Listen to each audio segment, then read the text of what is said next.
नमस्कार दोस्तों, स्वागत करता हूं आप सभी का आपके अपने YouTube चैनल पर। उम्मीद करता हूं आप सभी लोग एकदम स्वस्थ और मस्त होंगे। मेरे प्यारे विद्यार्थियों, नए पैटर्न पर आधारित प्रश्नों को मैं प्रीवियस ईयर के बहुत ही बेहतरीन प्रश्नों को इस जीएस जीके के प्रश्न है, देखते हैं मेरे कितने विद्यार्थी इन 25 प्रश्नों में से 10 का जवाब दे पाते हैं। अगर आप 10 का जवाब दे पाते हैं तो कमेंट बॉक्स में कमेंट करके जरूर बताइएगा। हम आपका अगली वीडियो में नाम पुकारेंगे। और आप सभी को दोस्तों इतना बता दें कि ये सारे सिलेक्टेड क्वेश्चन है। अगर आप 10 प्रश्नों का जवाब दे पाते हैं तो आप समझ जाइएगा कि आपकी तैयारी ठीक ठाक से हो रही है। तो चलिए दोस्तों, बिना किसी देरी के वीडियो को शुरू करते हैं।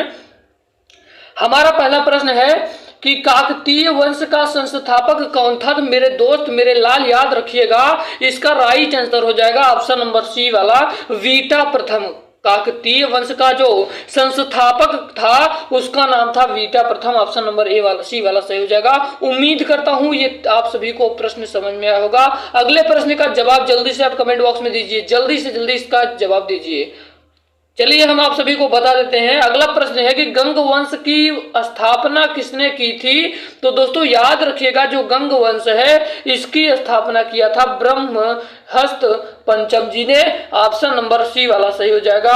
ऑप्शन नंबर सी वाला फिर से आप सभी को बता देता हूं कि जो गंग वंश की स्थापना है इसको ब्रजहस्त पंचम जी ने किया था। अब आपका अगला प्रश्न है 3 नंबर का, बहुत ही महत्वपूर्ण प्रश्न है। जल्दी से इसको कमेंट बॉक्स में कमेंट करके जल्दी से बताइए कि बक्सर का युद्ध कब हुआ था? बक्सर का जो युद्ध है ये कब हुआ था? तो दोस्तों याद रखिएगा, ये जो बक्सर का युद्ध है इसका राइट आंसर हो जाएगा ऑप्शन नंबर सी वाला। 1764 ईस्वी में बक्सर का युद्ध हुआ था। जो बक्सर का युद्ध हुआ था वो कब हुआ था, यही प्रश्न में आपसे पूछेगा।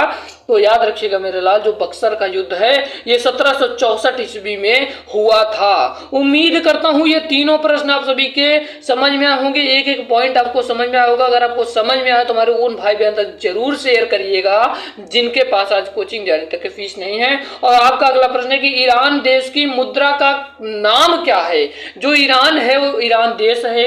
ये जो देश है इसकी मुद्रा का, जैसे अपने भारत की जो मुद्रा यानी रुपया है, उसी प्रकार से ईरान देश का मुद्रा का क्या नाम है? बहुत ही इंपॉर्टेंट प्रश्न है, तो याद रखिएगा इसका करेक्ट आंसर हो जाएगा रियाल। जो भैया ईरान देश है इसकी मुद्रा का नाम रियाल है। अब आपका 5 नंबर का प्रश्न है कि रुहेला का युद्ध कब हुआ था? बहुत ही महत्वपूर्ण प्रश्न है। ये सभी प्रश्न आप सभी कॉपी में अपने नोट कर सकते हैं। रुहेला का जो युद्ध हुआ था ये कब हुआ था? तो याद रखिएगा, रुहेला का युद्ध 1774 ईस्वी में हुआ था। अब हम लोग चलते हैं अपने अगले प्रश्न की ओर। कह रहा है कि विश्व रेडियो दिवस कब मनाया जाता है? तो मेरे लाल याद रखिएगा, जो विश्व रेडियो दिवस है ये 13 फरवरी के दिन मनाया जाता है।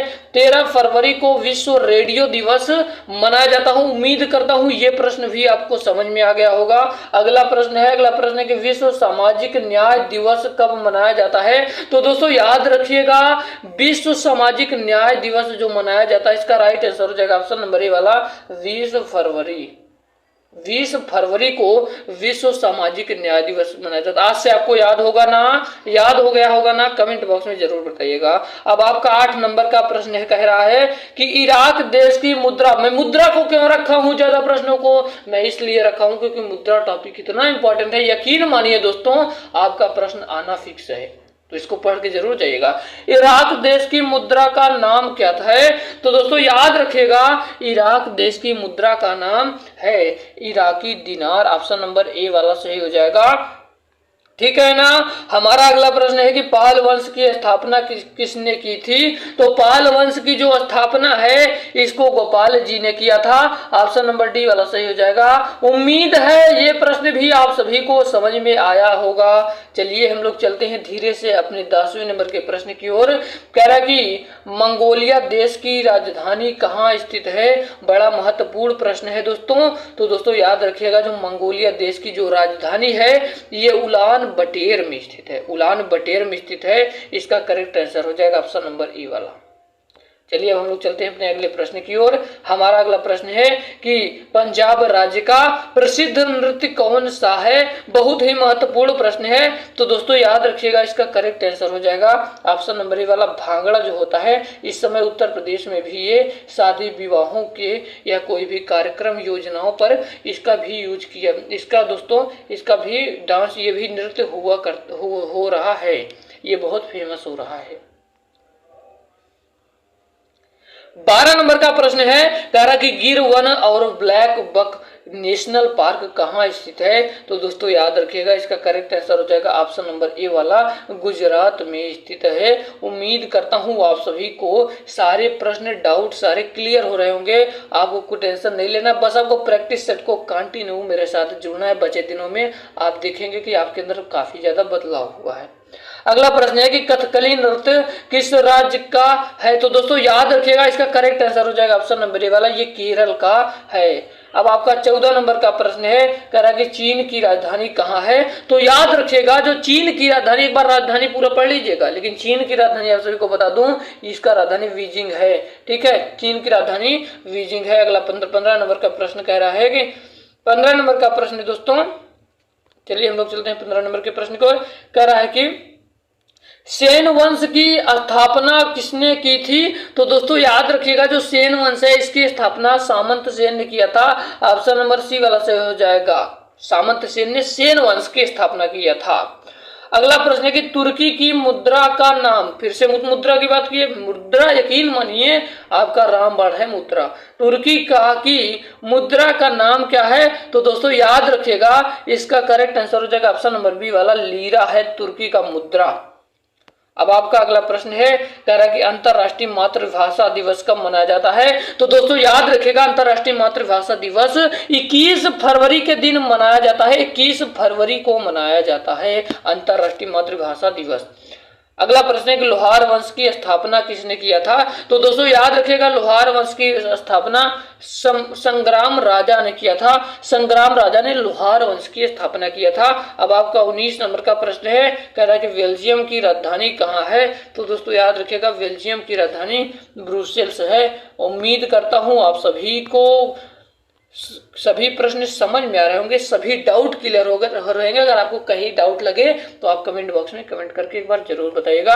अगला प्रश्न है कि राजस्थान का प्रसिद्ध नृत्य कौन सा है। तो याद रखिएगा दोस्तों, ये जो घूमर है ये भी है और पड़घट है ये भी है। इसका मतलब correct answer option number C वाला जाएगा, उपयुक्त दोनों।